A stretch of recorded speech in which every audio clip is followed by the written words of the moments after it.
धन्यवाद करवा आमे जेहेतु प्रभात समय प्रभु आमको उठाई अच्छा जीवित अच्छु से सदाप्रभुंकर धन्यवाद करवा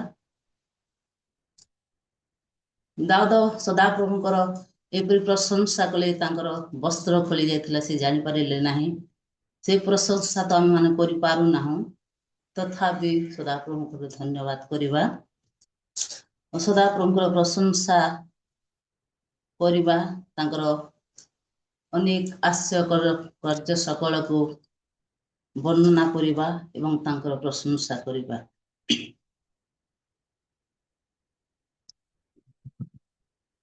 नित्य जीवित परमेश्वर धन्य धन्य तुमरी नाम नित्य जीवित परमेश्वर धन्य धन्य तुमरी नाम मटिर मणिष करे आराधना मटिर मणिष करे आराधना नदी नदी करे गायन नदी नदी करे गायन नित्य जीवित परमेश्वर धन्य धन्य तुमरी नाम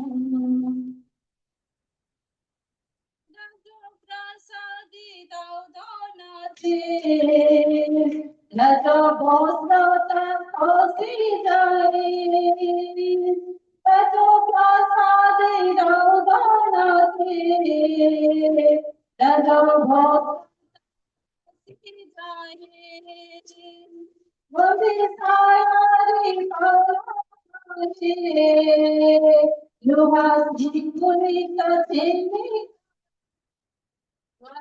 के मध्य छिन बड़ा सदा प्रभु हमको वंदे सारे पौराए लुहा सिंह पुलिता सेने जाए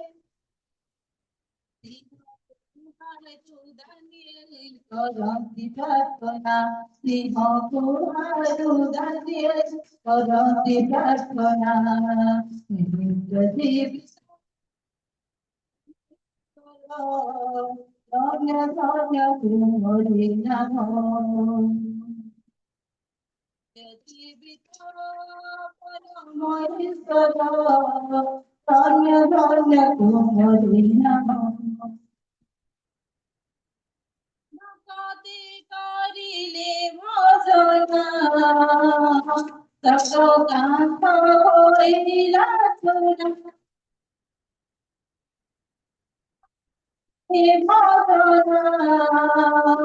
जतो कांत होइला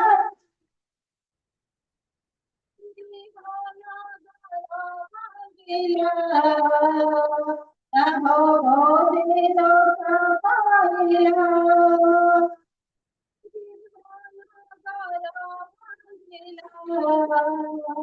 नमो भोदिनो कापाइला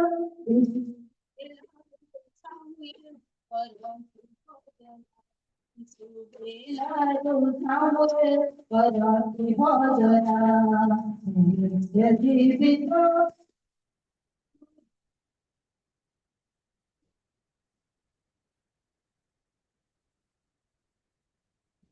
जीवित परमेश्वर धन्य धन्य तुमरी नाम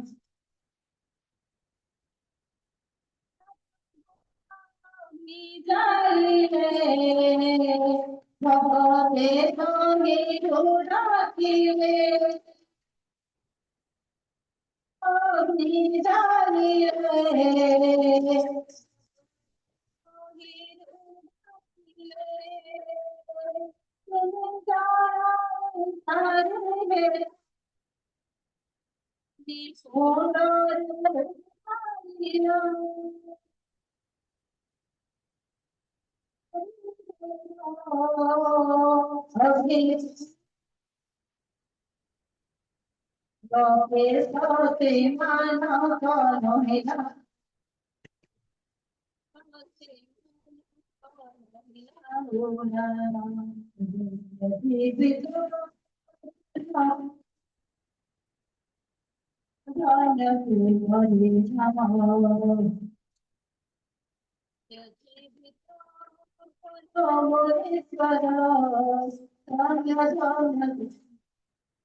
ହଁ ନାଗ ଦିଦି ଟିକେ ମୋବାଇଲ ପାଖରେ ରଖିକି ବସନ୍ତୁ, ଶୁଭା ଯାଉନି।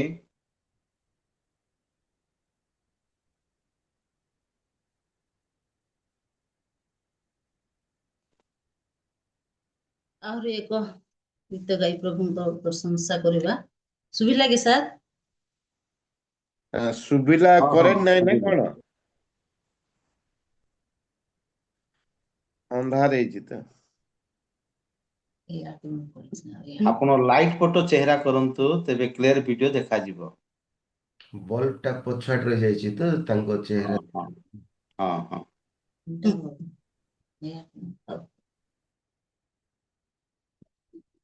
ଥାଉ ସାର୍ ସେଠି। ଆପଣ ବୁଲିକି ବସନ୍ତୁ। ହଁ। ପୁରା ଅନ୍ଧାରରେ ଅନ୍ଧାରରେ ରହିଯାଇଛନ୍ତି ଆପଣ।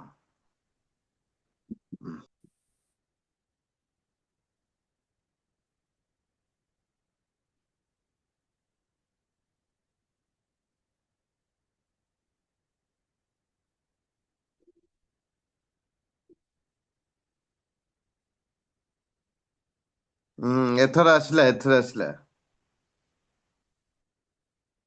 ପ୍ରଭୁଙ୍କର ଗୌରବ ହେଉ। ପ୍ରଭୁଙ୍କର ଗୌରବ ବିଷୟରେ ଆମେ ବର୍ତ୍ତମାନ ଆଉ ଗୀତ ଗାଇବା।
सहस्रपारी है मोरा सहस्रपारी है मोरा सहस्रपारी है मोरा सहस्रपारी है मोरा सहस्रपारी है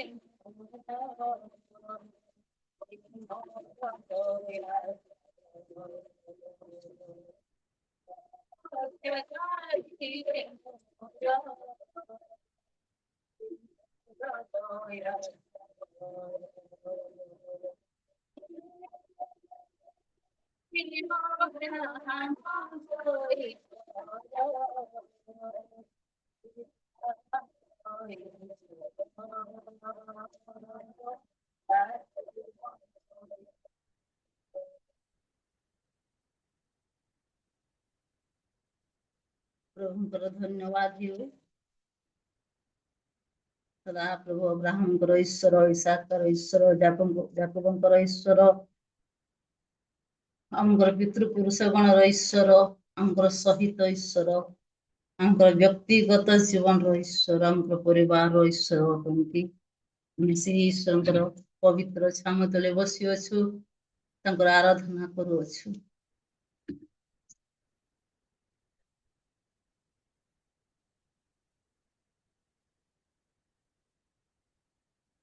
ମୁଁ ତୁମକୁ ପ୍ରେମ କରେ, ତୁମକୁ ହିଁ ପ୍ରେମ କରେ, ମୁଁ ତୁମକୁ ପ୍ରେମ କରେ, ପଛେଇବି ନାହିଁ। ମୋ ଆଣ୍ଠୁ ଭାଙ୍ଗି ଯଦି ତୁମ ଦ୍ୱାରେ ଅବା ତୁମ ପଛରେ ଚାଲେ, ଯଦି ବା ଦୁଃଖ ସଙ୍କଟ ଆସେ, ପଛେଇବି ନାହିଁ। ମୁଁ ତୁମକୁ ପ୍ରେମ କରେ, ତୁମକୁ ହିଁ ପ୍ରେମ କରେ, ମୁଁ ତୁମକୁ ପ୍ରେମ କରେ, ପଛେଇବି ନାହିଁ। ମୋ ଆଣ୍ଠୁ ଭାଙ୍ଗି ଯଦି ତୁମ ଦ୍ୱାରେ ଅବା ତୁମ ପଛରେ ଚାଲେ, ଯଦି ବା ଦୁଃଖ ସଙ୍କଟ ଆସେ, ପଛେଇବି ନାହିଁ। ମୁଁ ତୁମ ସେବା କରିବି, ତୁମରି ସେବା କରିବି, ମୁଁ ତୁମ ସେବା କରିବି, ତୁମରି ସେବା କରିବି,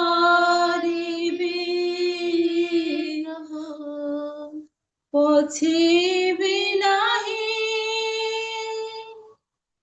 ମୋ ଆଣ୍ଠୁ ଭାଙ୍ଗି ଯଦି ତୁମ ଦ୍ୱାରେ ଅବା ତୁମ ପଛରେ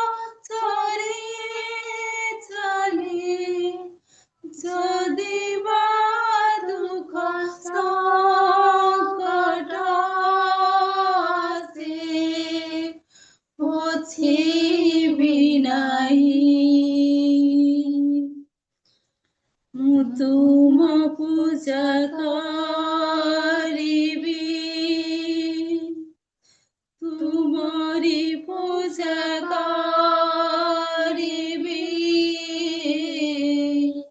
ମୁଁ ତୁମ ପୂଜା କରିବି,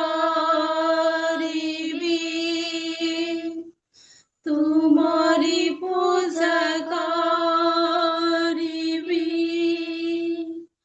ପଛେଇବି ନାହିଁ।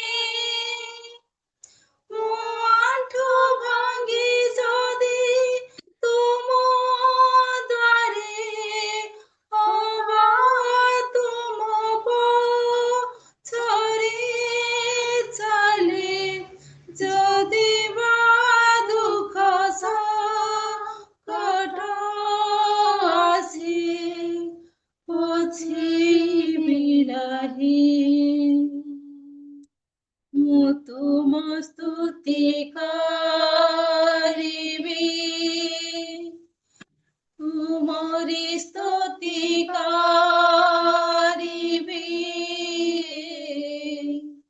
ମୁଁ ତୁମ ସ୍ତୁତି କରିବି ପଛିବି ନାହିଁ ମୁଁ ଆଣ୍ଠୁ ଭାଙ୍ଗି ଯଦି ତୁମ ଦ୍ୱାରେ ଅବା ତୁମ ପଛରେ ଚାଲେ ଯଦି ବା ଦୁଃଖ ସଙ୍କଟ ଆସେ ପଛିବି ନାହିଁ ମୁଁ ତୁମକୁ ପ୍ରେମ କରେ ତୁମକୁ ହିଁ ପ୍ରେମ କରେ ମୁଁ ତୁମକୁ ପ୍ରେମ କରେ ପଛିବି ନାହିଁ ମୁଁ ଆଣ୍ଠୁ ଭାଙ୍ଗି ଯଦି ତୁମ ଦ୍ୱାରେ ଅବା ତୁମ ପଛରେ ଚାଲେ ଯଦି ବା ଦୁଃଖ ସଙ୍କଟ ଆସେ ପଛିବି ନାହିଁ ହାଲେଲୁୟା ହାଲେଲୁୟା ହାଲେଲୁୟା ହାଲେଲୁୟା ପବିତ୍ର ପବିତ୍ର ପବିତ୍ର ସୈନ୍ୟାଧିପତି ସଦାପ୍ରଭୁ ଅନୁଗ୍ରହକାରୀ ପରମେଶ୍ୱର ତୁମେ ସ୍ୱୟଂ ଅଟ ପ୍ରଭୁ ତୁମେ ଅବର୍ଣ୍ଣନୀୟ ସଦାପ୍ରଭୁ ଅଟ ତୁମରି ବର୍ଣ୍ଣନା କରିବା ମଣିଷ ପକ୍ଷରେ ଅସମ୍ଭବ ହେ ପବିତ୍ର ପରମେଶ୍ୱର ଆମଙ୍କର ପ୍ରାର୍ଥନା ଶ୍ରବଣକାରୀ ପରମେଶ୍ୱର ତୁମରି ଗୌରବ ପ୍ରଶଂସା କରୁଛୁ ମହିମା କରୁଛୁ ପରମେଶ୍ୱର ଏ ପ୍ରଭାତ ସମୟରେ ପ୍ରଭୁ ତୁମ ଚରଣ ତଳେ ବସିଅଛୁ ତୁମେ ଜୀବିତ ପରମେଶ୍ୱର ଆମଙ୍କର ପ୍ରାର୍ଥନା ଶ୍ରବଣକାରୀ ପରମେଶ୍ୱର ଆମଙ୍କର ସମସ୍ୟା ସମାଧାନକାରୀ ପରମେଶ୍ୱର ଆମଙ୍କର ରୋଗ ସୁସ୍ଥକାରୀ ପରମେଶ୍ୱର ଆମଙ୍କର ସକଳ ବିଷୟ ବୁଝିବାର ପରମେଶ୍ୱର ଆମଙ୍କର ଗଞ୍ଜଣା ଦେବାର ପରମେଶ୍ୱର ଆମଙ୍କର ସହିତ ଗମନାଗମନ କରିବାର ସଦାପ୍ରଭୁ ତୁମର ଉପସ୍ଥିତି ମଧ୍ୟରେ ରଖିବାର ସଦାପ୍ରଭୁ ଆମଙ୍କର ପ୍ରେରଣ କର୍ତ୍ତା ଅଟ ପ୍ରଭୁ ଆମଙ୍କର ଜୀବନ ଦାତା ଅଟ ଆମଙ୍କର ଅଧର୍ମ ମାର୍ଜନାକାରୀ ସଦାପ୍ରଭୁ ଅଟ ସେଥିପାଇଁ ତୁମର ପବିତ୍ର ଚରଣ ତଳେ ବସିଅଛୁ ଏ ସକାଳ ସମୟରେ ଆମେ କୋଉ କାଠ ପାଷାଣ ଉପରେ ଭରସା ରଖି ନାହୁଁ ପ୍ରଭୁ ଆମେ ପ୍ରତିମା ଚରଣ ତଳେ ବସି ନାହୁଁ ଆମେ ଜୀବିତ ପରମେଶ୍ୱରଙ୍କ ଚରଣ ତଳେ ବସିଅଛୁ ହେ ସୈନ୍ୟାଧିପତି ସଦାପ୍ରଭୁ ଆମଙ୍କର ପ୍ରାର୍ଥନାର ଉପରେ କର୍ଣ୍ଣପାତ କର ପରମେଶ୍ୱର ଯେଉଁ ସକଳ ପ୍ରାର୍ଥନା ନିବେଦନ ତୁମରି ଦାସ ଦାସୀ ମାନେ ତୁମ ପବିତ୍ର ଚରଣ ତଳେ ରଖି ଅଛନ୍ତି ପରମେଶ୍ୱର ସେ ସକଳ ପ୍ରାର୍ଥନା ତୁମେ ଶ୍ରବଣ କର ବୋଲି ପ୍ରାର୍ଥନା କରୁଅଛୁ ଆମେ ଦେଶ ପାଇଁ ରାଜ୍ୟ ପାଇଁ ପ୍ରାର୍ଥନା କରିଅଛୁ ହେ ପ୍ରଭୁ ତୁମେ ପ୍ରାର୍ଥନା ଶୁଣ ଅସୁସ୍ଥ ବ୍ୟକ୍ତି ମାନଙ୍କ ପାଇଁ ପ୍ରାର୍ଥନା କରୁଅଛୁ ତୁମେ ସେହି ପ୍ରାର୍ଥନା ଶୁଣ ଶାସନକର୍ତ୍ତା ମାନଙ୍କ ପାଇଁ ପ୍ରାର୍ଥନା କରିଅଛୁ ସେହି ପ୍ରାର୍ଥନା ଶୁଣ ଏ ସମୟର ସଦା ପ୍ରଭୁ ଏ ଦାଉଦର ସଦା ପ୍ରଭୁ ଅବ୍ରାହମଙ୍କର ସଦା ପ୍ରଭୁ এই ସାକର ସଦା ପ୍ରଭୁ ଯାକୁବର ପରମେଶ୍ୱର ଆୟୁବର ପରମେଶ୍ୱର ହାଲେଲୁୟା ରାଜା ହାଲେଲୁୟା ତୁମେ ସୁଖ ସାଗରକୁ ବିଭକ୍ତ କରିବାର ସଦା ପ୍ରଭୁ ତୁମେ ସକଳ ଆଶ୍ରୟ କର୍ମ ସାଧନ କରିବାର ପରମେଶ୍ୱର ପ୍ରଭୁ ତୁମର ଚରଣ ତଳେ ବସିଅଛୁ ପ୍ରଭୁ ତୁମର ବିନା ଅନୁମତିରେ ଗଛର ପତ୍ର ମଧ୍ୟ ହଳେ ନାହିଁ ହେ ସୈନ୍ୟାଧିପତି ସଦା ପ୍ରଭୁ ତୁମେ ସେହି ସର୍ବଶକ୍ତିମାନ ପରମେଶ୍ୱର ପ୍ରଭୁ ହାଲେଲୁୟା ରାଜା ହାଲେଲୁୟା ତୁମେ ଆଜ୍ଞା ମାତ୍ରେ ସକଳ ବିଶ୍ଵ କରିଥାଅ ହେ ପରମେଶ୍ୱର ତୁମରି ଧନ୍ୟବାଦ ପ୍ରଶଂସା କରୁଛି ଏ ସ୍ୱର୍ଗ ଉପବିଷ୍ଟ ମହାନ ପରମେଶ୍ୱର ପରାକ୍ରାନ୍ତ ପରମେଶ୍ୱର ମହିମାରେ ବିଭୂଷିତ ସୈନ୍ୟାଧିପତି ସଦା ପ୍ରଭୁ ତୁମରି ପ୍ରଶଂସା ଗୌରବ କରୁଛି ପରମେଶ୍ୱର ଆମକୁ ସକଳ ପ୍ରାର୍ଥନା କର୍ଣ୍ଣପାତ କର ପରମେଶ୍ୱର ଆମକୁ ତୁମେ ଉତ୍ତର ଦିଅ ପରମେଶ୍ୱର ଏ ଦିନ ମାନଙ୍କର ତୁମରି ଦାସ ଦାସୀ ସେମାନଙ୍କୁ ପରମେଶ୍ୱର ବିଜାତୀୟ ଲୋକମାନେ ତାଳନା କରୁଅଛନ୍ତି ପରମେଶ୍ୱର ଗୋବର ଖୁଆଉଅଛନ୍ତି ହେ ସଦା ପ୍ରଭୁ ମାଡ଼ ମାରୁଅଛନ୍ତି ହେ ସଦା ପ୍ରଭୁ ସେ ସକଳ ବିଶ୍ୱ ତୁମେ ଦେଖିଅଛ ହେ ସଦା ପ୍ରଭୁ ତୁମରି ଦାସ ମାନଙ୍କୁ ଓ ପରମେଶ୍ୱର ତୁମେ ଉଦ୍ଧାର କର ତୁମେ ଶାନ୍ତି ସାନ୍ତ୍ୱନା ଦିଅ ବୋଲି ପ୍ରାର୍ଥନା କରୁଅଛି ଦେଶ ମଧ୍ୟରେ ତୁମେ ଶୃଙ୍ଖଳା ଦିଅ ବୋଲି ପ୍ରାର୍ଥନା କରୁଅଛି ପ୍ରଭୁ ଦେଶରେ ଓ ପରମେଶ୍ୱର ତୁମରି ରାଜ୍ୟ ଆସୁ ଆମର ରାଜ୍ୟରେ ତୁମରି ରାଜ୍ୟ ଆସୁ ଆମର ପରିବାର ମଧ୍ୟରେ ତୁମରି ରାଜ୍ୟ ଆସୁ ଆମର ବ୍ୟକ୍ତିଗତ ଜୀବନ ମାନଙ୍କରେ ତୁମରି ରାଜ୍ୟ ଆସୁ ବୋଲି ପ୍ରାର୍ଥନା କରୁଅଛି ଆମର ଗଳି କନ୍ଦିରେ ତୁମରି ରାଜ୍ୟ ଆସୁ ଆମର ଜିଲ୍ଲା ମାନଙ୍କରେ ତୁମରି ରାଜ୍ୟ ଆସୁ ବୋଲି ପ୍ରାର୍ଥନା କରୁଅଛି ପ୍ରଭୁ ତୁମେ ଦୟା କର ପ୍ରଭୁ ଯୋଉ ସକଳ ଆରାଧନା ତୁମ ସନ୍ତ ରଖିଅଛ ହେ ସଦା ପ୍ରଭୁ ସେଥିରେ ତୁମେ ସନ୍ତୁଷ୍ଟ ହେବ କି ନାହିଁ ତୁମେ ଓ ପରମେଶ୍ୱର ଜାଣିଅଛ ଆମର ଅଧର୍ମ ମାର୍ଜନାକାରୀ ତୁମେ ସନ୍ତୁଷ୍ଟ ହୁଅ ପରମେଶ୍ୱର ଆମର ସକଳ ଅଧର୍ମ ମାର୍ଜନାକାରୀ ଓ ପରମେଶ୍ୱର ତୁମେ ସମସ୍ତ ଅଧର୍ମ ମାର୍ଜନା କରି ତୁମେ ସନ୍ତୁଷ୍ଟ ହୁଅ ପରମେଶ୍ୱର ଆମର ପ୍ରାର୍ଥନା ବିନତି ଶୁଣ ପ୍ରଭୁ ଆମଙ୍କ ପ୍ରତି ତୁମର କୃପା ଦୃଷ୍ଟି ରଖ ବୋଲି ପ୍ରାର୍ଥନା କରୁଅଛି ରିଏଲ ମିନିଷ୍ଟ୍ରିକୁ ତୁମ ପବିତ୍ର ଚନ୍ଦ୍ର ରଖିଲି ପ୍ରଭୁ ତୁମେ ଦୟାକରି ଆସୁଅଛ ଆଗକୁ କରୁଥିବ ହେ ସଦା ପ୍ରଭୁ ଯେଉଁମାନେ ଜଡ଼ିତ ଅଛନ୍ତି ପ୍ରତ୍ୟେକଙ୍କ ପ୍ରତି ତୁମର କୃପା ଦୃଷ୍ଟି ରହୁ ତାଙ୍କର ପରିବାର ମାନଙ୍କ ପ୍ରତି ତୁମର କୃପା ଦୃଷ୍ଟି ରଖୁ ତାଙ୍କ ଖାଦ୍ୟ ଭଣ୍ଡାର ଉପରେ ତୁମର କୃପା ଦୃଷ୍ଟି ରଖୁ ବସ୍ତ୍ର ଭଣ୍ଡାର ଉପରେ ତୁମର କୃପା ଦୃଷ୍ଟି ରହୁ ବୋଲି ପ୍ରାର୍ଥନା କରୁଅଛି ସକଳ ପ୍ରାର୍ଥନା ନିବେଦନ ଶୁଣିଅଛ ଧନ୍ୟବାଦ ଦେଇ ପ୍ରିୟତମ ଯୀଶୁଙ୍କ ନାମରେ ମାଗୁଅଛି ଆମେନ୍। ଧନ୍ୟବାଦ ସିଷ୍ଟର ବହୁତ ସୁନ୍ଦର ଭାବରେ ଆପଣ ଆରାଧନା କରିଛନ୍ତି ଭକ୍ତିପୂର୍ଣ୍ଣ ଗୀତ ଗାଇଲେ ତଥା ପ୍ରାର୍ଥନା ମଧ୍ୟ କରିଛନ୍ତି ତେଣୁକରି ପ୍ରଭୁ ଆପଣଙ୍କୁ ଆଶୀର୍ବାଦ କରନ୍ତୁ ଜାବିସ୍କର ପରି ଆପଣଙ୍କର ସୀମା ବୃଦ୍ଧି କରନ୍ତୁ ଆସନ୍ତୁ ଆମେ ସମସ୍ତେ ଉଚ୍ଚ କରତଳ ଦେଇ ତାଙ୍କୁ ଉତ୍ସାହ ଦେଉଥିବା ଧନ୍ୟବାଦ ଦେବି ସଦାପ୍ରଭୁଙ୍କୁ ମହାନ ପରମେଶ୍ୱର ସତ୍ୟ ଜୀବନ୍ତ ପରମେଶ୍ୱର ସେମାନଙ୍କୁ ସୁସ୍ଥତା ଦେଲେ ସୁରକ୍ଷା ଦେଲେ ଆଉ ପ୍ରତ୍ୟେକ ଦିନ ପରି ପ୍ରଭାତ ସମୟ ଦେଖେଇଛନ୍ତି ତାଙ୍କର ଉପସ୍ଥିତିରେ ରଖିଛନ୍ତି ତେଣୁକରି ପ୍ରଭୁଙ୍କୁ ଧନ୍ୟବାଦ ଦେବି ରିଏଲ ମିନିଷ୍ଟ୍ରି ଅଫ ଇଣ୍ଡିଆ ର ହୋଷ୍ଟ ଆଜ୍ଞାଙ୍କୁ କର ଆଜ୍ଞାଙ୍କୁ ନମସ୍କାର ପ୍ରେଜ ଦ ଲର୍ଡ ଆଜ୍ଞା ମତେ ଯୋଗ୍ୟ ମଣିଲେ ଆଉ ସୁନ୍ଦର ବୋଝଟେ ଦେଲେ କିନ୍ତୁ କିଛିଟା କାରଣବଶତଃ ନେଟୱାର୍କ ପ୍ରୋବ୍ଲେମ ପାଇଁ ଅନଲାଇନ ଆସିପାରୁନଥିଲେ ସେ ଯାହା ବି ହଉ ସମୟରେ ପ୍ରଭୁ ଆମକୁ ସେଇ ସୁଯୋଗ ମଧ୍ୟ ଦେଲେ ତେଣୁକରି ପ୍ରଭୁଙ୍କ ନାମକୁ ମୁଁ ଧନ୍ୟବାଦ ଦେବି ଡିଭାଇସରେ ବସିଥିବା ପ୍ରତ୍ୟେକ ମୋର ପ୍ରାର୍ଥନା ଯୋଦ୍ଧାକାରୀ ଭାଇ ଭଉଣୀ ମାନଙ୍କୁ ମଧ୍ୟ ମୁଁ ଧନ୍ୟବାଦ ଦେବି କେତେବେଳେ ପ୍ରତ୍ୟେକ ଆମେ ପ୍ରସ୍ତୁତ ହେଇଛୁ ଇଣ୍ଟରସେସନ ପ୍ରେୟାର ସରିଛି ଆରାଧନା ସରିଛି ଏବେ ଗୁରୁତ୍ୱପୂର୍ଣ୍ଣ ସମୟ ଯୋଉଟା କି ବାକ୍ୟର ସମୟ ବାକ୍ୟ ଘିନି ଆମର ପରମେଶ୍ୱରଙ୍କର ମହାଦାସୀ କର ସିଷ୍ଟର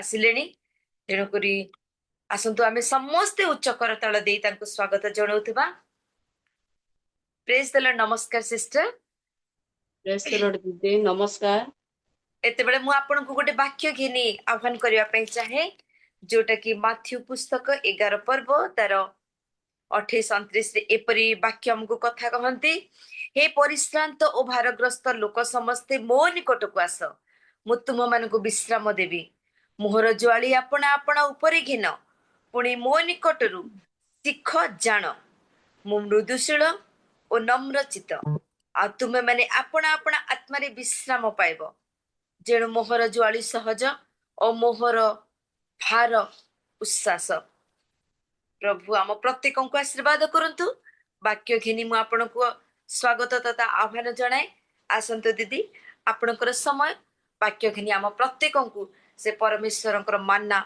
ପ୍ରଦାନ କରନ୍ତୁ ପ୍ରେଜ ଦ ଲର୍ଡ ନମସ୍କାର ଆଜିର ରିଏଲ ମିନିଷ୍ଟ୍ରି ପ୍ରାପ୍ତ କଳ ଜୁମ ରେ ଉପସ୍ଥିତ ହୋଇଥିବା ପ୍ରିୟ ପ୍ରଭୁଙ୍କର ଦାସ ଦାସୀ ପ୍ରତ୍ୟେକଙ୍କୁ ନମସ୍କାର ପ୍ରେଜ ଦ ଲର୍ଡ ମୋର ଆବାଜ ଆସୁଛି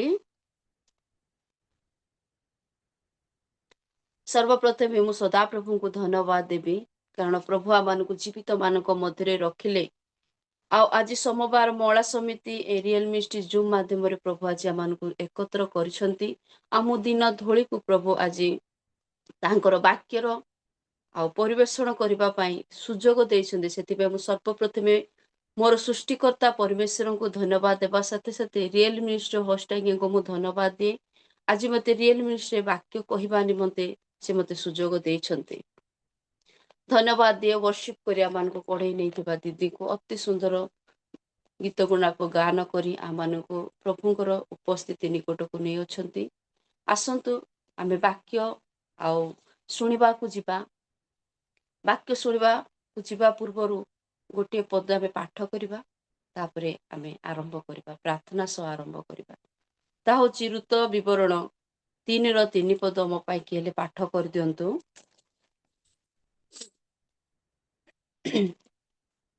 ଋତ ପୁସ୍ତକ ତା 3:3 ପଦ।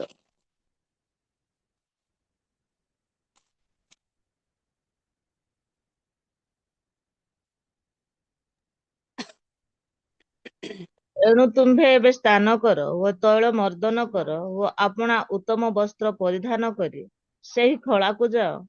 ମାତ୍ର ସେ ମନୁଷ୍ୟ ଭୋଜନ ପାନ ନ ସାରିବା ପର୍ଯ୍ୟନ୍ତ ତାହାକୁ ଆପଣାର ପରିଚୟ ଦିଅ ନାହିଁ। ଆସନ୍ତୁ ଆମେ ପ୍ରାର୍ଥନା କରିବା। ଅବଶ୍ୟ ମୋ ପାଇଁ ପ୍ରାର୍ଥନା ହେଇଛି, ହେଲେ ମଧ୍ୟ ଆମେ ପ୍ରଭୁଙ୍କ ପଦ ତଳେ ସମର୍ପଣ ହେବା, ତାପରେ ଆମେ ବାକ୍ୟ ଶୁଣିବାକୁ ଯିବା। ସୈନ୍ୟାଧିପତି ସଦାପ୍ରଭୁ ମଙ୍ଗଳମୟ ପରମେଶ୍ୱର, ତୁମରି ନାମକୁ ଆମେ ଧନ୍ୟବାଦ ଦଉଛୁ ପ୍ରଭୁ।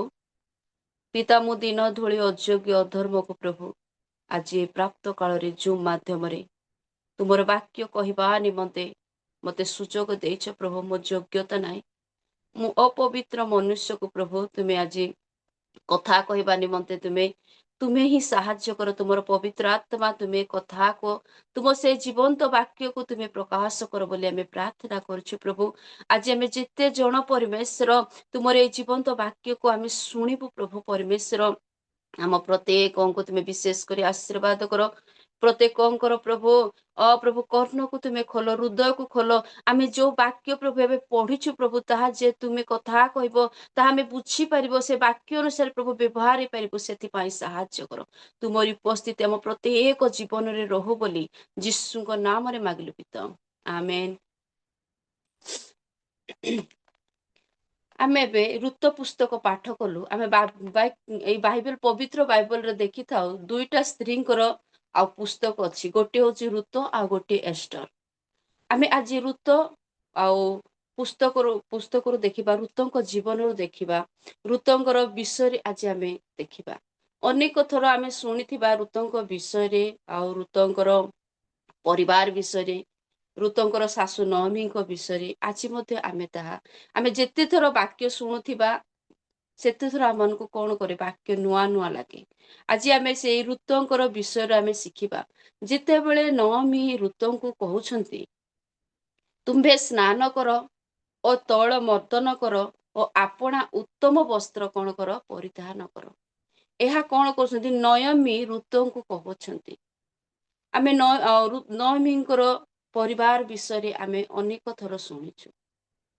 ଯେତେବେଳେ ବେଥଲେହେମରେ ଦୁର୍ଭିକ୍ଷ ହେଲା, ସେମାନେ କଣ କଲେ, ମୋଆବ ଦେଶକୁ ଚାଲିଗଲେ। ନଅମୀଙ୍କ ସ୍ୱାମୀ ଏବଂ ତାଙ୍କର 2 ପୁତ୍ର। ଆଉ ସେମାନେ ଯେତେବେଳେ ମୋଆବ ଦେଶକୁ ଗଲେ, ସେଇଠାରେ ସେମାନେ କଣ କଲେ, ଆଉ ତାଙ୍କ 2 ପୁତ୍ର କଣ କଲେ, ବିବାହ କଲେ। ତାଙ୍କର ଗୋଟିଏ ବୋହୂଙ୍କର ନାଁ ହଉଛି ଅର୍ଫା, ଆଉ ଗୋଟେ ବୋହୂଙ୍କର ନାମ ହଉଛି ଋତ। ଆଉ ଯେତେବେଳେ ସେମାନେ ସେଇଠି ବସବାସ କରୁଥିଲେ, ସେଇ ସମୟରେ ଆଉ କଣ, ତାଙ୍କ ନଅମୀଙ୍କର ସ୍ୱାମୀ ମରିଗଲେ ଏବଂ ତାଙ୍କର 2 ପୁତ୍ର ମଧ୍ୟ ମୃତ୍ୟୁବରଣ କଲେ।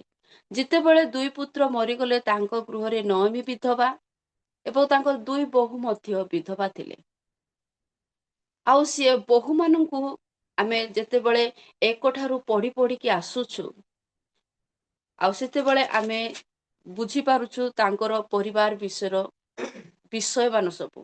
ଯେତେବେଳେ ସେ ତାଙ୍କ ବୋହୂ ମାନଙ୍କୁ ଡାକୁଛନ୍ତି, ଆଉ ସେ ଡାକିକି କହୁଛନ୍ତି, ମୁଁ କି ଆଉ ବିବାହ କରିବି, ମୋର କି ଆଉ ପୁତ୍ର ଅଛି, ତୁମେ ମାନେ ବିବାହ କରିବ, ତୁମେ ମାନେ କଣ କର, ନିଜ ନିଜ ପରିବାର ମାନଙ୍କ ଗୃହକୁ ଚାଲିଯାଅ। ଯେତେବେଳେ ସେ ତାହା କହିଲେ, ସେଇ ସମୟରେ ଅର୍ଫା କଣ କରୁଛନ୍ତି, ତାହାଙ୍କୁ ଚୁମ୍ବନ କରି ଆଉ ରୋଦନ କରି ସେ କଣ କରୁଛନ୍ତି, ଚାଲି ଯାଉଛନ୍ତି। ମାତ୍ର ଋତ, ଆମେ ଦେଖୁଛୁ ମାତ୍ର ଋତ ତାହାଙ୍କୁ ଧରି ରହିଲେ, ଆଉ କଣ କଲେ, ରୋଦନ କଲେ। ମୁଁ ଯିବି ନାହିଁ ବୋଲିକି ସେ କଣ କରୁଛନ୍ତି, ନଅମୀଙ୍କୁ ଧରିକି ରହୁଛନ୍ତି। ଦେଖନ୍ତୁ, ଆମେ ଏଠି ଋତଙ୍କ ବିଷୟରେ ଦେଖିବା। ଋତ ବିଜାତୀୟ ସ୍ତ୍ରୀ ହେଲେ ମଧ୍ୟ ସେ ପ୍ରଭୁଙ୍କୁ ଭୟ କରୁଥିଲେ। ଆମେ ଦେଖୁ ଏବେ ଆମମାନଙ୍କର ଜୀବନରେ ଆମେ ଛୋଟ ବେଳୁ ଏକ ଖ୍ରୀଷ୍ଟିଆନ ପରିବାର ଝିଅ ହେଇଥାଉ, ଏକ ଖ୍ରୀଷ୍ଟିଆନ ପରିବାରରେ ବିବାହ କରିଥାଉ, ମାତ୍ର ଋତଙ୍କର ପରି ଆମମାନଙ୍କର ଜୀବନ ଏବେ ପର୍ଯ୍ୟନ୍ତ ହୁଏ ନାହିଁ। ତାଙ୍କ ପରିବାର ଯେତେବେଳେ ଋତ ବିବାହ କରି ଆସିଲେ, ଏମିତି ବାକ୍ୟରେ ଲେଖା ହେଇନି ତାଙ୍କର ସନ୍ତାନ ସନ୍ତତି ଅଛନ୍ତି ବୋଲି। ତାଙ୍କର କିଛି ନାହିଁ, ମାତ୍ର ସେ କଣ କରୁଛନ୍ତି, ନଅମୀଙ୍କ ସହିତ ସେ ରହିବା ପାଇଁ ଇଚ୍ଛା କରୁଛନ୍ତି। ତାଙ୍କ ଶାଶୁଙ୍କ ସହିତ ସେ ମିଳିତ ଭାବରେ ରହିବା ପାଇଁ ଇଚ୍ଛା କରୁଛନ୍ତି। କିଏ ସ୍ୱାମୀ ମରିଲା ପରେ ଶାଶୁଙ୍କ ଗୃହରେ ରୁହନ୍ତି କି? ରହିପାରନ୍ତି ନାହିଁ। ପିତାମାତାଙ୍କ ଗୃହକୁ ଚାଲିଯିବା ପାଇଁ ଇଚ୍ଛା କରନ୍ତି। ପିତାମାତା ଆସି ସେମାନଙ୍କୁ ନେଇଯାଆନ୍ତି, ମୋ ପିଲା ଏଇଠି ରହିପାରିବନି ବୋଲି। ତାଙ୍କର ସନ୍ତାନ ସନ୍ତତି ଥିଲେ ମଧ୍ୟ ସେମାନେ ଚାଲିଯାଆନ୍ତି। ମାତ୍ର ଆମେ ଏଇଠି ଦେଖୁଛୁ ଋତର ପ୍ରେମ ବିଷୟରେ। ଋତ କଣ କଲେ, ତାଙ୍କ ଶାଶୁଙ୍କ ସହିତ ରହିଲେ। ଆଉ ତାଙ୍କ ଶାଶୁଙ୍କୁ କହୁଅଛନ୍ତି, ଆମେ ସେହି ଆଉ ଋତ 1:16 ପଦରେ ଆମେ ଦେଖୁଛୁ, ଋତ କହିଲା, ତୁମ୍ଭକୁ ତ୍ୟାଗ କରି ତୁମ୍ଭର ପଶ୍ଚାତ ଗମନ କରିବାକୁ ଫେରିଯିବାକୁ ମତେ ବିନୟ ନ କର। ଯେହେତୁ ତୁମ୍ଭେ ଯେଉଁଠାକୁ ଯିବ ମୁଁ ମଧ୍ୟ ସେଇଠାକୁ ଯିବି, ତୁମ୍ଭେ ଯେଉଁଠାରେ ରହିବ ମୁଁ ମଧ୍ୟ ସେଇଠାରେ ରହିବି। ତୁମ୍ଭର ଲୋକ ହିଁ ମୋର ଲୋକ ଓ ତୁମ୍ଭର ପରମେଶ୍ୱର ହିଁ ମୋର ପରମେଶ୍ୱର ହବ। ଆମେ ଏଇଠି ଦେଖୁଛୁ ଋତଙ୍କର କେତେ ଭଲ ଗୁଣ ଦେଖନ୍ତୁ। ଋତ ନୟମୀକୁ କହୁଛନ୍ତି, ମତେ ଯିବା ପାଇଁ ତୁମେ କୁହ ନାହିଁ, ମୁଁ ତୁମଠାରେ ରହିବି। ସେ ଯେତେବେଳେ ବିଜାତୀୟ ସ୍ତ୍ରୀ ନୟମୀ ଘରକୁ ଆସିଲେ, ଆଉ ସେ କଣ କଲେ, ନୟମୀଙ୍କର ପରମେଶ୍ୱରଙ୍କୁ ନିଜର ପରମେଶ୍ୱର ବୋଲି ସେ କଣ କଲେ, ଗ୍ରହଣ କଲେ। ନୟମୀଙ୍କର ପରିବାରକୁ ନିଜ ପରିବାର ବୋଲି ସେ କଣ କଲେ, ଗ୍ରହଣ କଲେ। ସେଥିପାଇଁ ସେ କହୁଛନ୍ତି, ତୁମ୍ଭର ଲୋକ ମୋହର ହେବେ, ଆଉ ତୁମ୍ଭର ପରମେଶ୍ୱର ହିଁ ମୋହର ପରମେଶ୍ୱର ହେବେ। ଆମେ କେତେ ଜଣ ଏହାକୁ ଆଉ ଧରି ରଖିଛୁ ଯେ ଆମେ ଯେତେବେଳେ ବିବାହ କରିକି ଯାଉ ବା ସ୍ୱାମୀ ଘରକୁ ଯାଉ, ସ୍ୱାମୀଙ୍କ ପରିବାର ହିଁ ଆମ ପରିବାର ବୋଲି। ଦେଖନ୍ତୁ ଏଇଠି ନୟମୀଙ୍କର ଋତଙ୍କର ଜୀବନରୁ ଆମେ ଦେଖୁଛୁ ଯେ ତୁମର ଲୋକ ମୋର ଲୋକ ହେବେ। ଆମେ ସବୁବେଳେ କଣ କରିବାର ଅଛି, ସ୍ୱାମୀଙ୍କର ପରିବାର ଲୋକମାନଙ୍କୁ ନିଜର ଲୋକ ବୋଲି ଆମେ କଣ କରିବାର ଅଛି, ଗ୍ରହଣ କରିବାର ଅଛି। ସେ କରୁଥିବା ହେତୁ, ସେ ପ୍ରଭୁକୁ ଭୟ କରୁଥିବା ହେତୁ, କାରଣ ତାହାଙ୍କର ନୟମୀଙ୍କର ପରମେଶ୍ୱରକୁ ନିଜ ପରମେଶ୍ୱର ବୋଲି ଯେତେବେଳେ ସେ ଗ୍ରହଣ କଲେ, ତାଙ୍କ ଜୀବନରେ ପ୍ରେମତା ଜୀବନ ଆସିଲା। ସେଥିପାଇଁ ସେ କଣ କଲେ, ବିଧବା ଶାଶୁଙ୍କୁ ସେ ଛାଡିକି ଗଲେ ନାହିଁ, ଅର୍ଫା ଚାଲିଗଲେ। ଅର୍ଫା ଚାଲିଗଲା ପରେ ତାଙ୍କର ନାମ ଆଉ ଆମେ କୋଉଠାରେ ବି ଦେଖୁନାହୁଁ। ମାତ୍ର ଋତଙ୍କର ବିଷୟରେ ଦାଉଦଙ୍କର ବଂଶରେ ତାଙ୍କର ନାମ ଲିଖିତ ହେଲା। କାରଣ ସେ କଣ କଲେ, ଆଉ ନୟମୀଙ୍କ ସହିତ ପୁନର୍ବାର ନୟମୀ ଯେତେବେଳେ ତାଙ୍କର ଆଉ ସେଇ ବେଥଲିମ୍ ଦେଶକୁ ଯାଉଅଛନ୍ତି, ସେ କଣ କରୁଛନ୍ତି, ଋତ ତାଙ୍କ ସହିତ ଯାଉଛନ୍ତି। ଯୋଉ ଦୋଷରେ କି ତାଙ୍କର ପରିଚୟ ନାହିଁ, କି କିଏ ତାହାଙ୍କୁ ଜାଣି ନାହାନ୍ତି, କି ସେ ତାହାଙ୍କୁ କାହାକୁ ଜାଣି ନାହାନ୍ତି। ଏହି ପ୍ରକାର ଦେଶକୁ ତାଙ୍କ ସହିତ କଣ କରୁଛନ୍ତି, ସେ ଯାଉଛନ୍ତି। ସେ ତାଙ୍କ ପରିବାର ଲୋକମାନଙ୍କୁ ମଧ୍ୟ କାହାକୁ ଚିହ୍ନି ନାହାନ୍ତି, ନୟମୀଙ୍କୁ ହିଁ ଜାଣିଛନ୍ତି। ମାତ୍ର ସେ କଣ କରୁଛନ୍ତି, ପ୍ରଭୁଙ୍କର ଭରସାରେ ସେ କଣ କରୁଛନ୍ତି, ଯାଉଛନ୍ତି। ତାଙ୍କ ଶାଶୁଙ୍କ ସହିତ ମିଶିକି ସେ କଣ କରୁଛନ୍ତି, ଯାଉଛନ୍ତି। ଯେତେବେଳେ ସେମାନେ ସେଇ ସ୍ଥାନକୁ ଗଲେ, ଆମେ ତଳକୁ ଦେଖୁଛୁ ସେ କଣ କରୁଛନ୍ତି, ଆଉ ଜବ ସାଉଁଟିବା ପାଇଁ ଯାଉଛନ୍ତି। ସେମାନେ ପ୍ରତିପୋଷଣ କରିବା ନିମନ୍ତେ। ସେଥିପାଇଁ କଣ କରୁଛନ୍ତି, ଯେତେବେଳେ ଋତ ନୟମୀଙ୍କ ପାଇଁ ଆଉ ଚିନ୍ତା କଲେ, ମୋ ଶାଶୁ ବିଧବା, ମୁଁ ତାହାଙ୍କୁ ଛାଡିକି ଯିବି ନାହିଁ, ମୁଁ ତାହାଙ୍କୁ ପରିତ୍ୟାଗ କରିକି ଯିବି ନାହିଁ, ତାହାଙ୍କ ସଙ୍ଗରେ ରହିବି ବୋଲି, ତାଙ୍କ ଶାଶୁ ମଧ୍ୟ କଣ କରୁଛନ୍ତି, ଋତଙ୍କ ପାଇଁ ଆଉ ଚିନ୍ତା କରୁଛନ୍ତି। ଆମେ ଜାଗତିକ ଭାବରେ ଯଦି ଦେଖୁ, ଯଦି କାହା ପରିବାର ମଧ୍ୟରେ ଯଦି ସ୍ୱାମୀ ଆଉ ମରିଯାଆନ୍ତି, ସ୍ତ୍ରୀ ଯଦି ରୁହନ୍ତି, ତାଙ୍କ ପାଇଁ ପିତାମାତା ଚିନ୍ତା କରନ୍ତି, ମୋ ଝିଅ ଆଉ ଜଣେ କାହାକୁ ବାହା ହେଇକି ପରିବାର ସଂସାର କରନ୍ତୁ, ଭଲରେ ରୁହନ୍ତୁ। ସେହି ପ୍ରକାର ନୟମୀ ମଧ୍ୟ ଋତଙ୍କ ପାଇଁ ଚିନ୍ତା କଲେ। ଆଉ ତାଙ୍କୁ କ'ଣ କରୁଛନ୍ତି ଆଉ ସେ ଗୋଟିଏ ବିଷୟ କହୁଛନ୍ତି ଦେଖନ୍ତୁ। ଆଉ ଋତ ମଧ୍ୟ ନଅମୀଙ୍କର ସେଇ କଥାକୁ ସେ କ'ଣ କରୁଛନ୍ତି ଶୁଣୁଛନ୍ତି, ପାଳନ କରୁଛନ୍ତି। ସେ ଯୋଉ ବିଷୟ ମାନ ସେ କହିଲେ ସେଇ ସବୁ ସେ କାର୍ଯ୍ୟ କରୁଛନ୍ତି। ଯେତେବେଳେ ନଅମୀ ଋତୁଙ୍କୁ କହୁଛନ୍ତି ଏଣୁ ତୁମେ ସ୍ନାନ କର ଆଉ ତୈଳ ମର୍ଦ୍ଦନ କର ଆଉ ଉତ୍ତମ ବସ୍ତ୍ର ପରିଧାନ କରି ତୁମେ ଖଲାକୁ ଯାଅ। କାହା ଖଲାକୁ? ଜୟାବଙ୍କର ଖଲାକୁ ଯାଅ। ଯେତେବେଳେ ତାଙ୍କ ଶାଶୁ ନୟମୀ ଋତୁଙ୍କୁ କହୁଛନ୍ତି ଉତ୍ତମ ବସ୍ତ୍ର, ପ୍ରଥମେ ସ୍ନାନ କର, ତାପରେ ତୈଳ ମର୍ଦ୍ଦନ କର ଆଉ ଉତ୍ତମ ବସ୍ତ୍ର ପିନ୍ଧ।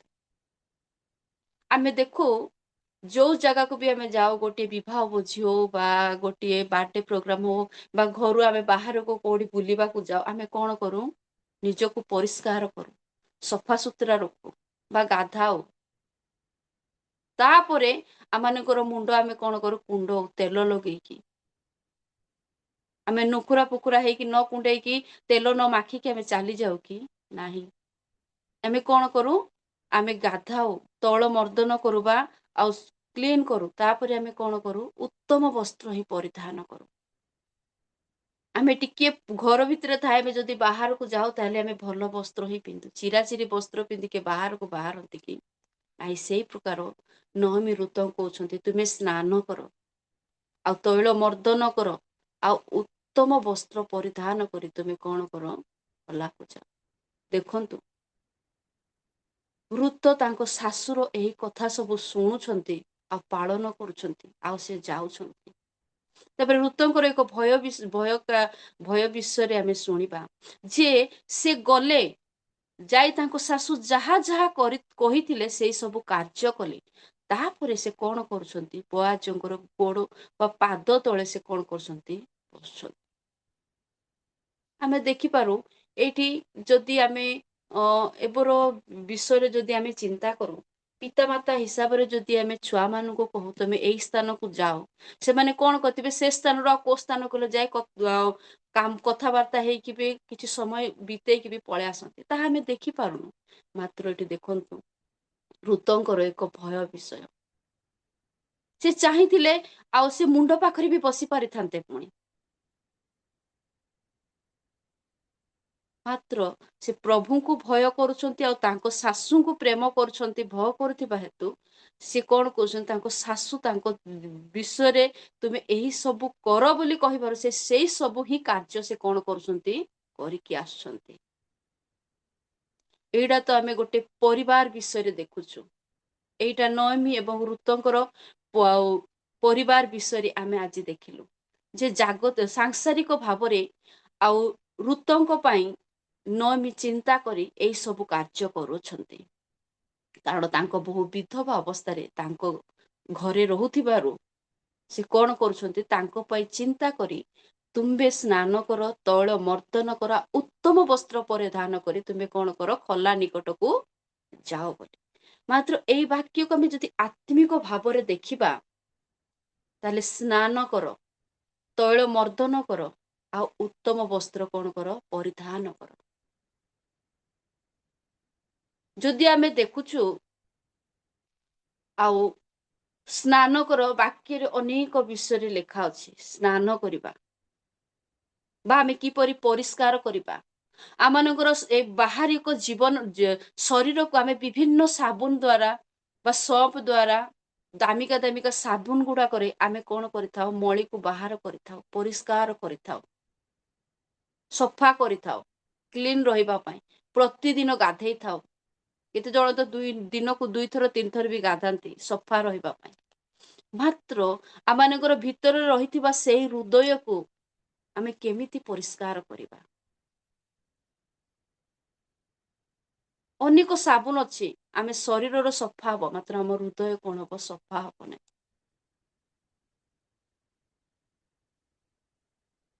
ଆମେ ଦେଖିବା ଆଉ ସେଇ 2 Corinthians 11:2 ଟିକେ ମୋ ପାଇଁ ପାଠ କରିଦିଅନ୍ତୁ। ଆମେ 2 Corinthians 11:2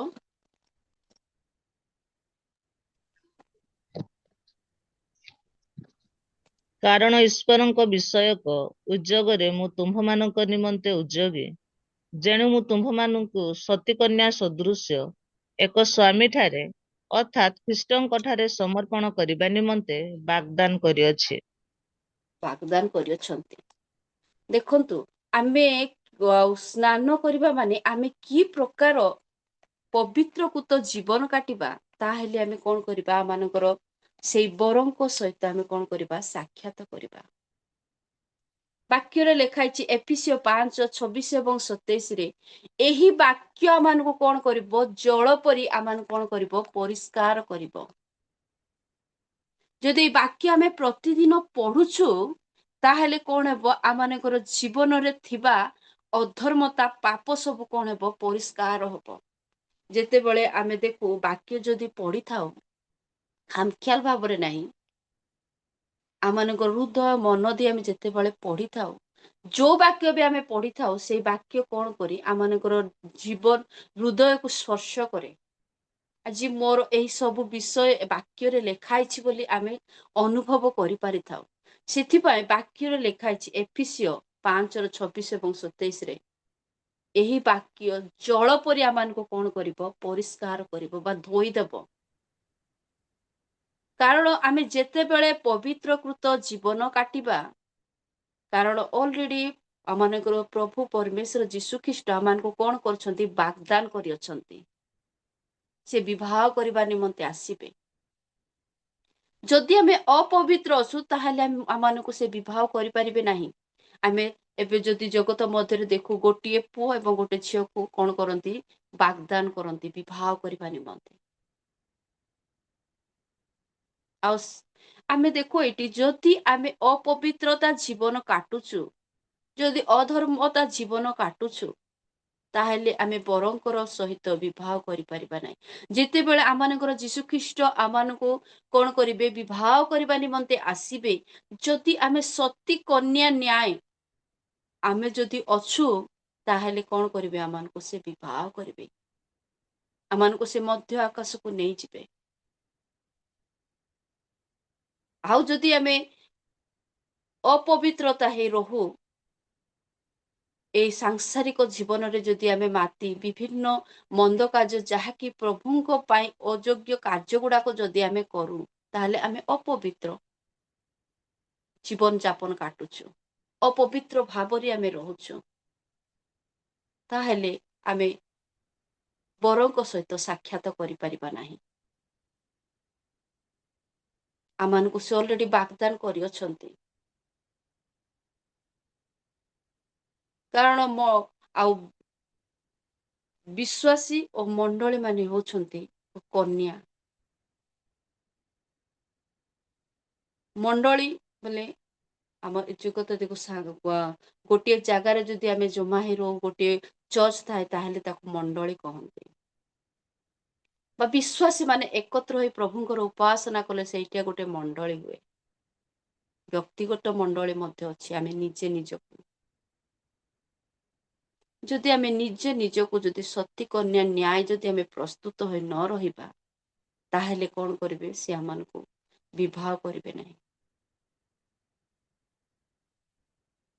ଆମେ ଏଇଠି ଦେଖୁଛୁ, ଆମେ ଯେ ପ୍ରକାର ତାଙ୍କ ଜଳ ଦ୍ୱାରା ଆମେ ପରିଷ୍କୃତ ହେଇପାରିବା। ପ୍ରଥମ କୋରିନ୍ଥୀୟ 6:11 ଲେଖା ହେଇଛି, ପ୍ରଭୁ ଯୀଶୁ ଖ୍ରୀଷ୍ଟ ଏବଂ ତାଙ୍କର ଆତ୍ମାଙ୍କ ଦ୍ୱାରା ଆମେ ପବିତ୍ରକୃତ ହେଇପାରିବା। ଆମେ ଯଦି ପବିତ୍ର ଜୀବନ କାଟିବାର ଅଛି, ତାହେଲେ এই ବାକ୍ୟ ହିଁ ଆମମାନଙ୍କୁ କଣ କରିବ, ପରିଷ୍କାର କରିବ। ତାଙ୍କର ଯୀଶୁଖ୍ରୀଷ୍ଟଙ୍କ ଆତ୍ମା ହିଁ ଆମମାନଙ୍କୁ କଣ କରିବ, ପରିଷ୍କାର କରିବ। ଯଦି ଆମେ ପ୍ରଭୁ ଭୟରେ ଜୀବନ କାଟୁଛୁ, ତାହେଲେ ଏଇ ମନ୍ଦ କାର୍ଯ୍ୟ ଗୁଡାକ କରିବା ପାଇଁ ଆମମାନଙ୍କ ମନରେ ଆସିବ ନାହିଁ।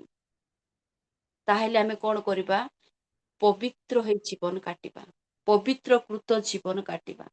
ଆଉ ସେଇ ମେଷ ଶାବକ ମାନେ ଆମ ଯୀଶୁଖ୍ରୀଷ୍ଟଙ୍କ ରକ୍ତରେ ହିଁ ଆମମାନଙ୍କର କଣ ଅଛି, ପରିଷ୍କାର ହେଇ ଆମେ ପବିତ୍ରକୃତ ହେଇପାରିବା। ତାହାଙ୍କର ବାକ୍ୟରେ, ତାଙ୍କର ଆତ୍ମାରେ ଏବଂ ତାଙ୍କର ରକ୍ତରେ ହିଁ ଆମେ କଣ କରିବା, ପରିଷ୍କୃତ ହେଇପାରିବା। ଆମେ ଯେତେବେଳେ ପରିଷ୍କାର ହେଇ ରହିବା ପ୍ରଭୁ କଣ କରିବେ ଆମମାନଙ୍କୁ ତାଙ୍କ ସହିତ ନେଇକି ଯିବେ। ଆସନ୍ତୁ ତୈଳ ମର୍ଦ୍ଦନ କରିବା ଦ୍ୱିତୀୟ ପଏଣ୍ଟ ଆମେ ଦେଖିବା। ପ୍ରଥମ ପଏଣ୍ଟ ଦେଖିଲେ ସ୍ନାନ କର। ପ୍ରଭୁଙ୍କର ବାକ୍ୟ ଜଳ ପରି ଆମମାନଙ୍କୁ ପରିଷ୍କାର କରିବ। ପ୍ରଭୁଙ୍କର ରକ୍ତ ଏବଂ ତାଙ୍କ ଆତ୍ମା ଦ୍ୱାରା ଆମମାନଙ୍କୁ ସେ ପରିଷ୍କାର କରିବ।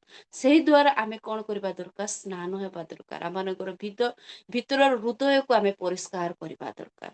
ତୈଳ ମର୍ଦ୍ଦନ କର। ଆମେ ତୈଳ ମର୍ଦ୍ଦନ କର ଦେଖିବା। ତୈଳ ଆମେ ଅନେକ ଜାଗାରେ ବ୍ୟବହାର କରିଥାଉ। ମୁଣ୍ଡରେ ମାଖିକି ଲୋକମାନେ କୁଣ୍ଡାନ୍ତି ତ, କିଏ ରୋଷେଇ କରିକି ଖାଆନ୍ତି ତ, ବିଭିନ୍ନ ଜାଗାରେ ତୈଳକୁ କଣ କରନ୍ତି? ବ୍ୟବହାର କରନ୍ତି। ମାତ୍ର ଆମେ ଦେଖୁଛୁ ହାରଣଙ୍କୁ ତୈଳ ଦେଇ ଅଭିଷିକ୍ତ କଲେ ଆଉ ଯାଜକ ପଦରେ କଣ କଲେ? ନିଯୁକ୍ତି କଲେ। ଯେତେବେଳେ ସେଇ ତୈଳକୁ ଆମେ ପରିବାର ମଧ୍ୟରେ ବା ବିଭିନ୍ନ ମାଧ୍ୟମରେ ବ୍ୟବହାର କରୁ, ଯେତେବେଳେ ପ୍ରଭୁଙ୍କ ନିକଟରେ ସେଇଟା ଏକ ପ୍ରାର୍ଥନାର ସହିତ ହୁଏ, ତାହା ଏକ ଅଭିଷିକ୍ତ ତୈଳ ହେଇଯାଏ। ସେଇ ତୈଳ ଯେତେବେଳେ ଆଉ ହାରଣଙ୍କର ମସ୍ତକରେ ଲଗାଗଲା ଆଉ ହାରଣକୁ ଅଭିଷିକ୍ତ କରାଗଲା, ସେ ଯାଜକ କର୍ମ କଲେ। ଯୋଉମାନେ ଯାଜକ କର୍ମ କରନ୍ତି ସେମାନଙ୍କର ମସ୍ତକରେ କଣ କରାଯାଏ? ତୈଳ ଲଗାଯାଏ ବା ତୈଳ ଢଳାଯାଏ, ଅଭିଷିକ୍ତ କରାଯାଏ। ବାଇବେଲରେ ଲେଖା ଅଛି ଦାଉଦଙ୍କୁ ମଧ୍ୟ ତୈଳ ଢାଳି ଅଭିଷିକ୍ତ କରିଥିଲେ ରାଜା ପାଇଁ। ସାଉଲଙ୍କୁ କରିଥିଲେ, ସେମାନଙ୍କୁ କଣ କରିଥିଲେ? ଅଭିଷିକ୍ତ କରିଥିଲେ। ହାରଣଙ୍କୁ ମଧ୍ୟ ମଶା ତୈଳ ଢାଳି କଣ କଲେ? ଅଭିଷିକ୍ତ କଲେ। ତାଙ୍କ ପୁତ୍ର ମାନଙ୍କୁ ସେମାନେ ଯାଜକ କର୍ମ କରିବା ନିମନ୍ତେ। ଆମମାନଙ୍କର ମଣ୍ଡଳୀ ମାନଙ୍କ ମଧ୍ୟରେ ଆମେ ଦେଖିଥାଉ ପାଳକ ମାନଙ୍କୁ, ଯେତେବେଳେ ସେମାନେ ପାଳକ ପଦ ଆଉ ନିଯୁକ୍ତି କରିବେ, ମଣ୍ଡଳୀର ଭାର ବହନ କରିବେ, ଆଉ ସେମାନଙ୍କୁ କଣ କରନ୍ତି? ତୈଳ ଢାଳି ଅଭିଷିକ୍ତ କରନ୍ତି। ତୈଳ ଏକ ମୁକୁଟ ସ୍ୱରୂପ, ବହୁମୂଲ୍ୟ ତୈଳ ମୁକୁଟ ସ୍ୱରୂପ, ତାହା ଲେଖା ଅଛି ଆଉ ଥରେ ସେଇ ଲେବି 8:12। ସେ ମୁକୁଟ ଆମେ ଦେଖିପାରିବା ନାହିଁ, ତାହା ପରମେଶ୍ୱର ଦେଖନ୍ତି। ସେଇଟା ଗୋଟେ ମୁକୁଟ ସଦୃଶ। ସେ ତୈଳ ଜଣଙ୍କର ମସ୍ତକରେ ଯଦି ଅଭିଷିକ୍ତ ହେଲା, ଯେତେବେଳେ ତୈଳ ଢଳା ହେଇ ତାଙ୍କୁ ଅଭିଷିକ୍ତ କରାଯାଏ, ସେହି ସମୟରେ ଆଉ ସେ ଏକ ବହୁମୂଲ୍ୟ ପବିତ୍ର ମୁକୁଟକୁ ସେ କଣ କରେ? ପିନ୍ଧେ। ସେଥିପାଇଁ ସେ ସବୁବେଳେ ପବିତ୍ର ରହିବା ଦରକାର। ଆମେ ଲେବି ପୁସ୍ତକ ଯେତେବେଳେ ପଢୁ, ହାରଣକୁ ଯାଜକ ପଦରେ ତାଙ୍କ ପରିବାରକୁ ଯେତେବେଳେ ଆଉ ଅଭିଷିକ୍ତ କରାଗଲା, ସେମାନେ କଣ କଣ କଣ କାର୍ଯ୍ୟ କରିବେ ନାହିଁ, ସେମାନେ ସମାଗମ ତମ୍ବୁର ବାହାରକୁ ଯିବେ ନାହିଁ, ବିଭିନ୍ନ ବିଷୟ ଲେଖା ଅଛି। ସେମାନେ କେମିତି ଭାବରେ ରହିବା ଦରକାର, ଗଲେ ସେମାନେ ମୃତ୍ୟୁବରଣ କରିବେ। ଆଜିକାଲି ଦୁନିଆରେ ବି ଆମେ ଦେଖୁ, ଯୋଉମାନେ ଅଭିଷିକ୍ତ ହେଲା ପରେ ଯଦି ସେ ଅଭିଷିକ୍ତ ପଦର ଆଉ ଗୁରୁତ୍ୱ ବିଷୟ ଦିଅନ୍ତି ନାହିଁ, ସେମାନେ ବିନଷ୍ଟ ହେବେ। ପ୍ରଭୁ ସେମାନଙ୍କୁ ତାଙ୍କରି ପ୍ରଶଂସା ଏବଂ ଯାଜକ କର୍ମ ନିମନ୍ତେ ସେମାନଙ୍କୁ କଣ କରନ୍ତି? ଅଭିଷିକ୍ତ କରନ୍ତି। ତୈଳ ଦେଇ ତାଙ୍କୁ କଣ କରନ୍ତି? ଅଭିଷିକ୍ତ କରନ୍ତି। ଆମେ ଆଉ ତୃତୀୟ ପଦ ଦେଖିବା, ଉତ୍ତମ ବସ୍ତ୍ର ପରିଧାନ କରିବା। ଆମେ ତ ଜଗତ ମଧ୍ୟରେ ବିଭିନ୍ନ ବସ୍ତ୍ର ପରିଧାନ କରୁ, ରଙ୍ଗ ବେରଙ୍ଗ ବସ୍ତ୍ର ଗୁଡାକ ପିନ୍ଧିଥାଉ, ବିଭିନ୍ନ ଡିଜାଇନର ବସ୍ତ୍ର ଗୁଡାକ ଆମେ ପିନ୍ଧିଥାଉ। ମାତ୍ର ଆମମାନଙ୍କର ପିତା ପରମେଶ୍ୱରଙ୍କର ନିକଟକୁ ଯିବା ନିମନ୍ତେ ଆମେ କି ପ୍ରକାର ବସ୍ତ୍ର ପିନ୍ଧିବା ଆବଶ୍ୟକ? କେମିତି ବସ୍ତ୍ର ପିନ୍ଧିଲେ ଆମେ ସେଇ ପରମେଶ୍ୱରଙ୍କର ନିକଟବର୍ତ୍ତୀ ହେଇପାରିବା? ଅନେକ ବସ୍ତ୍ର ଅଛି। ଅନେକ ଲୋକ ଅନେକ ଦାମିକା ଦାମିକା ବସ୍ତ୍ର ଗୁଡାକ ପିନ୍ଧନ୍ତି, ସେଟା ଶରୀରକୁ ଆଉ ଘୋଡେଇ ରଖିବା ନିମନ୍ତେ। ମାତ୍ର ଆମମାନଙ୍କର ଏଇ ଆତ୍ମିକର ହୃଦୟକୁ ବା ଶରୀରକୁ ଆମେ କେମିତି ବସ୍ତ୍ରରେ ଆଉ ରହିବା ଦରକାର? ଯାତ୍ରା 40:13 ପଦ ଆମେ ଟିକେ ପାଠ କରିବା। ଯାତ୍ରା ପୁସ୍ତକ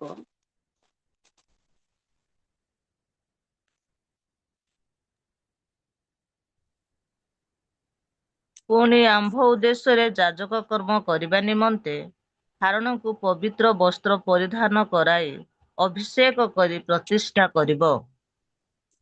ହାଲେଲୁୟା। ଏଠି ଦେଖୁଛୁ ଆମେ ଯାଜକ କର୍ମ କରିବା ନିମନ୍ତେ ହାରଣଙ୍କୁ କଣ କଲେ? ପବିତ୍ର ବସ୍ତ୍ର କଣ କଲେ? ପିନ୍ଧାଇଲେ।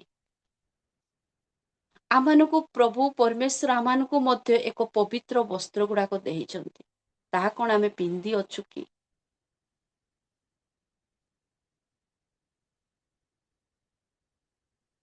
ଆଉ ଆମେ ଦେଖୁ ଟିକେ ତଳକୁ ମାଥିଉ ତାର 22, 11 ଏବଂ 12 ଦେଖୁ ବିବାହ ବସ୍ତ୍ର। ଗୋଟିଏ ରାଜା ଆଉ ବିବାହ ଭୋଜିକୁ ନିମନ୍ତ୍ରଣ କଲେ। ଯାହାଙ୍କୁ ନିମନ୍ତ୍ରଣ ପତ୍ର ଦେଇଥିଲେ ସେମାନେ ଆସିଲେ ନାହିଁ। ମାତ୍ର ବାହାରେ ଥିବା ସାଧୁ ସନ୍ଥ ମାନଙ୍କୁ ସେ କଣ କଲେ? ଡାକି ଆଣିଲେ।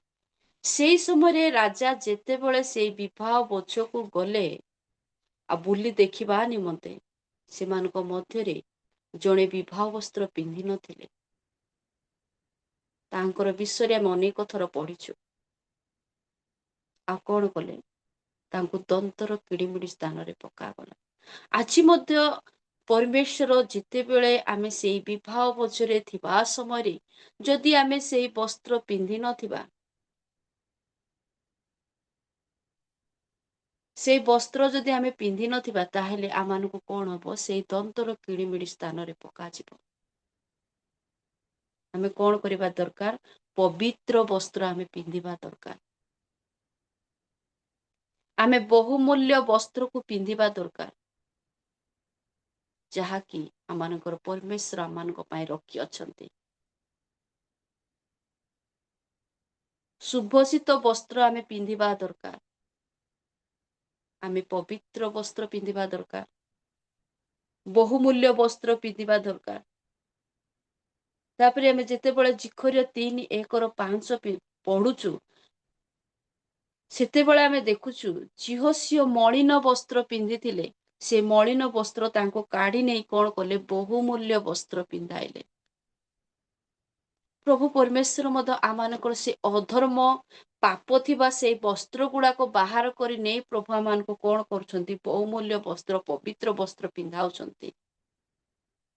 ଆମେ ସେଇ ବସ୍ତ୍ରର ମୂଲ୍ୟ ରଖିବା ଦରକାର। ଯୋଉ ବସ୍ତ୍ର କି ପ୍ରଭୁ ଆଜି ଆମମାନଙ୍କୁ ଦେଉଅଛନ୍ତି, ଏକ ଉତ୍ତମ ବସ୍ତ୍ର, ଯାଜକ କର୍ମ କରିବା ନିମନ୍ତେ, ପବିତ୍ରତା ବସ୍ତ୍ର, ବହୁମୂଲ୍ୟ ବସ୍ତ୍ର, ସୁଭଷିତ ବସ୍ତ୍ର, ପରିଷ୍କୃତ ବସ୍ତ୍ର, ସଫା ଥିବା ବସ୍ତ୍ର ଆମମାନଙ୍କୁ ସେ କଣ କରୁଛନ୍ତି? ପରିଧାନ କରିବା ନିମନ୍ତେ ଦେଉଅଛନ୍ତି। ରାଜକୀୟ ଧର୍ମ ରୂପ ରାଜକୀୟ ବସ୍ତ୍ର ସେ କଣ କରୁଛନ୍ତି? ଆମମାନଙ୍କୁ ଦଉଅଛନ୍ତି। ଯେତେବେଳେ ଆମେ ଏଇ ସବୁ ବସ୍ତ୍ର ପିନ୍ଧୁ, ସେତେବେଳେ ଆମମାନଙ୍କର ଅଧର୍ମ ବା ପାପ କଣ ହବ? ଦୂର କରାଯିବ। ଆମେ ଦେଖିଲୁ ଆଜି ପ୍ରଭୁ ଆଜି ଆମମାନଙ୍କୁ ସୁନ୍ଦର ଭାବରେ କଥା କହିଲେ। ସ୍ନାନ କର, ତୈଳ ମର୍ଦ୍ଦନ କର ଏବଂ ଉତ୍ତମ ବସ୍ତ୍ର ପରିଧାନ କର। ଆମେ ପ୍ରଭୁ ଯୀଶୁ ଖ୍ରୀଷ୍ଟଙ୍କ ରକ୍ତରେ, ତାଙ୍କ ବାକ୍ୟର ସେଇ ଜଳରେ ଆମେ ନିଜକୁ କଣ କରିବା? ପରିଷ୍କାର କରିବା ବା ଗାଧୋଇବା। ତୈଳ ପ୍ରଭୁଙ୍କର ସେଇ ଯେତେବେଳେ ପ୍ରଭୁଙ୍କ ନିକଟରେ ସେଇ ତୈଳ ଆମେ ପ୍ରାର୍ଥନା କରି ରହୁ, ତାହା ଏକ ଅଭିଷିକ୍ତ ତୈଳ ହୁଏ। ଉତ୍ତମ ବସ୍ତ୍ର ଆମେ ପରିଧାନ କରିବା। ଆମମାନଙ୍କର ଜୀବନରେ ଶରୀର ମଧ୍ୟରେ, ଆତ୍ମିକ ଶରୀରରେ ରହୁଥିବା ସବୁ ମଳିନତା, ଅଧର୍ମତା, ପାପ, ଦୋଷ, ରାଗ, ହିଂସା, ଯୋଉ ବସ୍ତ୍ର ଗୁଡାକ ଆମେ ପିନ୍ଧିକି ରଖିଛୁ, ସେଇ ସବୁ ବାହାର କରି ଆମମାନଙ୍କର ପରମେଶ୍ୱର ଯୀଶୁଖ୍ରୀଷ୍ଟ ଯୋଉ ଉତ୍ତମ ବସ୍ତ୍ର ଗୁଡାକ ଦଉଛନ୍ତି, ପବିତ୍ରତା ବସ୍ତ୍ର, ବହୁମୂଲ୍ୟ ବସ୍ତ୍ର, ପରିତ୍ରାଣର ବସ୍ତ୍ର ଆମମାନଙ୍କୁ ଯୋଉ ଦେଇଛନ୍ତି, ତାହା ଆମେ ପରିଧାନ କରିବା, ତାହା ପିନ୍ଧିବା ଆଉ ପବିତ୍ରତା ଜୀବନ କାଟିବା। ଆଉ ଆମମାନଙ୍କର ପରମେଶ୍ୱରଙ୍କ ସହିତ ଆମେ କଣ କରିବା? ସାକ୍ଷାତ ହେବା। ତାଙ୍କ ପଦ ତଳେ ସଦାସର୍ବଦା ଆମେ କଣ କରିବା? ରହିବା। ଆଉ ତାଙ୍କର ଗୌରବ କରି ଆମେ ବଞ୍ଚିବା। ପ୍ରଭୁ ଆଜି ଆମମାନଙ୍କୁ ଏ ସୁନ୍ଦର ବାକ୍ୟ ଦେଇ କଥା କହିଅଛନ୍ତି। ଆମେ ଯେତେ ଜଣ ଆଜି ଏ ବାକ୍ୟ ଶୁଣିଛୁ, ଆମ ପ୍ରତ୍ୟେକଙ୍କୁ ପ୍ରଭୁ ବହୁଳ ଭାବରେ ଆଶୀର୍ବାଦ କରନ୍ତୁ। ଯଦି ମୋ ବାକ୍ୟ କହୁ କହୁ ମୋ ପଦ ଦ୍ୱାରା କିଛି ଯଦି ଭୁଲ ୱାର୍ଡ ବାହାରିଛି, ତାହେଲେ କ୍ଷମା କରିଦିଅନ୍ତୁ।